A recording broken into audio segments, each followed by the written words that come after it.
As soon as Philetus touched the kerchief, he was freed of his invisible bonds, mocked Hermogenes' magic arts, and hastened to join James.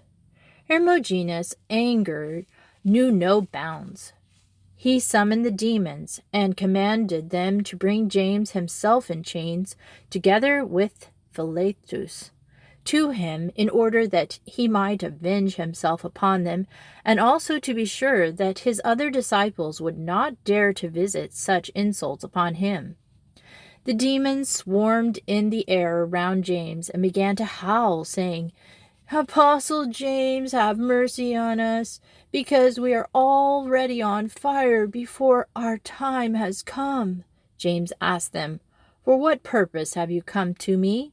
They answered, "Hermogenes sent us to bring you and Philetus to us.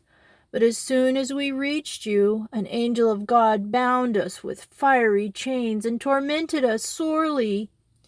James, "Let the angel of God release you, and go back to him, and bring him to me, bound but unharmed."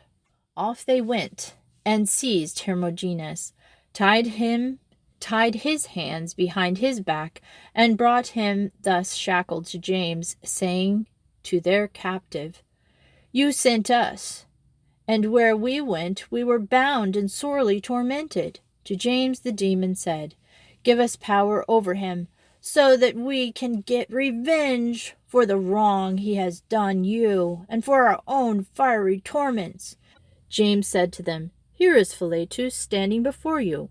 Why don't you lay hold of him?" They answered, "We cannot lay a finger on as much as an ant, as long as it is in your house." James said to Philetus, "Let us return good for evil, as Christ taught us to do. Hermogenes put you in bonds. Now you unbind him." Hermogenes, released, stood there not knowing what to do, and James said to him, "You are free. Go wherever you want to go. It is not in our religion to convert anyone against his will."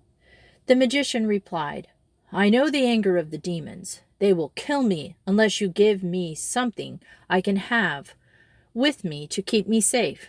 James gave him his staff, and he went and brought all his books on magic to the apostle to be burned. But James, fearful that the smoke from the fire might do some harm to those unaware of the danger, ordered him to throw them into the sea. He did so, and coming back to the apostle, prostrated himself and clung to James's feet, saying, "Liberator of men's souls, you have borne with me while I envied and sought to do you harm. Receive me now as a penitent." Therefore he began to live perfectly in the fear of God, so much so that many miracles took place through him.